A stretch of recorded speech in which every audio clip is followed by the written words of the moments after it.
طيب كنت بتسأليني على ايه الحل اللي ممكن يظبط حال الاقتصاد المصري في الفترة اللي جاية. انا شايف ان احنا محتاجين نقطتين مهمين جدا. النقطة الأولانية، لازم الاقتصاد اللي مسيطر عليه الجيش لازم يخرج من المنافسة ويدخل بداله القطاع الخاص، وده هيتم بطريقة سلسة جدا وسهلة بحيث ان احنا ما نخسرش حاجة. الطريقة دي عبارة عن ايه؟ عبارة عن انه احنا هنجيب المستثمرين بتوع القطاع الخاص المصريين اللي بيشتغلوا في نفس الكاتيجوري. يعني الجيش عنده مصنع مكرونة، مش المفروض ان الجيش يكون بينتج مكرونة، المفروض ان الجيش يكون بينتج سلاح او بينتج عتاد عسكري بيتدرب على القتال. فاحنا هنجيب منتجين المكرونة في مصر اللي هم مثلا صاحب مصنع مكرونة الملكة، ولا صاحب مصنع مكرونة ريجينا، ولا كذا، الثلاثة أربعة منتجين للمكرونة بمختلف أنواعها في مصر. تعالوا يا جدعان، أنا عندي مصنع بتاع الجيش قيمته 100 مليار مثلا، 10 مليار، 100 مليون، واتيفر قيمته الفعلية كام. هتتقسم عليكم انتوا الأربعة خمسة، هتشتروا المصنع ده وتشغلوه بقى بسياسة القطاع الخاص.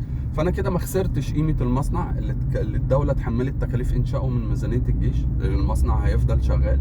في نفس الوقت خرجت لك الجيش من المنافسة. فانت كنت بتشتكي ان الجيش ما بيدفعش ضرائب، ما بيدفعش مرتبات، وانا مش قادر انافسه، ادي خرج خالص وانت اللي هتشغله.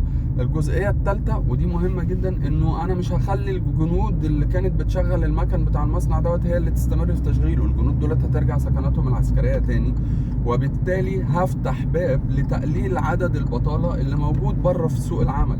تعالوا يا شباب يلا قاعدين عن العمل، المصنع دوت محتاج 1000 2000 5000 عامل علشان تشغيله، فتعالوا اشتغلوا. فانا كده قللت من قيمة البطالة، ما خسرتش قيمة المصنع، خرجت لك الجيش من المنافسة. ده الحل رقم واحد من وجهة نظري، وده مهم جدا لازم يحصل، لانه حقيقي لازم الجيش يخرج من سوق المنافسة الاقتصادية عشان يكون في منافسة عادلة مع القطاع الخاص. الجزئية الثانية هي جزئية المشروعات الصغيرة. لازم مجموعة كبيرة من رجال الأعمال تمول مشروعات صغيرة علشان خاطر المشروعات ديت تقدر نعدل بيها حال الاقتصاد المصري. زي مثلا تعال نقول انه احنا عندنا عجز في انتاج فوانيس العربيات، فانا همضي اتفاقيه مع الشركات اللي ليها موديلات وليها توكيلات في مصر، زي مثلا مصنع كيا ومصنع هيونداي. تعالى انت بتنتج كام موديل فانوس بكذا، انا في مصر بستورد مثلا ب 50 60 مليون دولار في السنه فوانيس عربيات.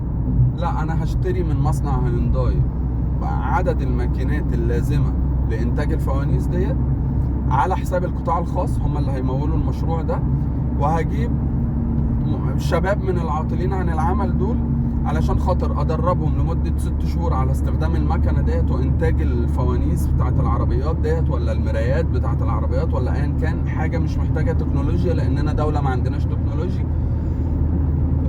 وهجيب كل 5 6 شباب هيشتركوا مع بعض في 8 مكنة من ماكينات التصنيع ديت، ياخدوا تدريب لمدة 6 شهور، يقعدوا يشتغلوا، وهيبقى مطلوب منهم كل شهر كمية معينة من الانتاج، بحيث انه لو تكلفة تشغيل المكنة هي 10 فوانيس، ما يساوي 10 فوانيس، وان الفانوس رقم 11 يبقى ده اول مكسب. انتوا 4 شباب مشتركين في المكنة الواحدة، يبقى على الاقل المكنة ديت محتاجة تنتج 14 فانوس عشان تبقى غطت تكاليف تشغيلها، وفي نفس الوقت بدأت تطلع مكسب ليك.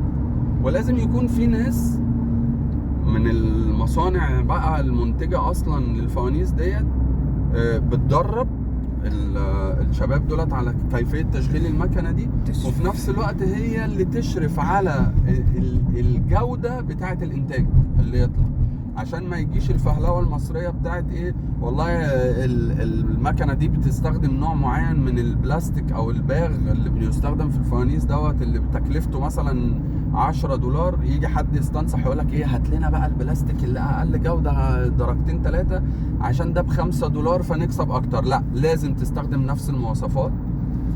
القيمة بتاعة المكنة ديت ورسوم التدريب بتاعة الشباب دولت بيمولها القطاع الخاص زي ما اتفقنا، لازم تسترد. يعني القطاع الخاص مش هيحط فلوس ما يستردهاش، لازم تسترد. وبالتالي هيبقوا الأربع خمس شباب اللي مشتركين في التدريب على المكنة دي محملين بقيمة المكنة وقيمة الرسوم بتاعة التدريب بتاعتهم.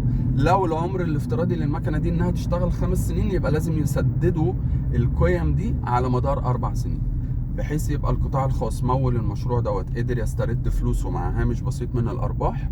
في نفس الوقت انا قللت من عدد البطالة اللي موجود، بان انا لو عملت ده مثلا، عملت منطقة صناعية كده فيها مجموعة من الورش الصغيرة بتصنع لي فوانيس العربيات، مجموعة تانية بتصنع لي المرايات، مجموعة تالتة بتصنع مثلا البلاستيك اللي بيتحط جوه منه الفلاشة، وهكذا. الحاجات اللي انا قادر اصدر منها، او على الاقل خالص اغطي التكاليف، اغطي الاحتياجات بتاعت السوق المحلي. فيبقى عندي دورة انتاج، عندي تقليل للبطالة، عندي تدوير لراس مال بتاع المستثمرين بتوع القطاع الخاص ولو بشكل بسيط. في الحالتين دول، حالة خروج الجيش من المنافسة الاقتصادية وحالة المشروعات الصغيرة، شايف ان دي من الحاجات، يعني والمتخصصين في الاقتصاد يقدروا يفيدونا اكتر، ان دي من الحاجات اللي تقدر بشكل سريع في خلال 2 3 تعدل حال الاقتصاد المصري، لانها هتضخ رؤوس اموال كتيره، هتضخ ارباح في السوق. وبالتالي الشخص اللي كان قاعد عاطل عن العمل بقى عنده وظيفه، وبقت الوظيفه دي بتطلع له فلوس، فبقى في راس مال عمال يدور في السوق المصري، وبالتالي دوران راس المال بيحسن من الاقتصاد.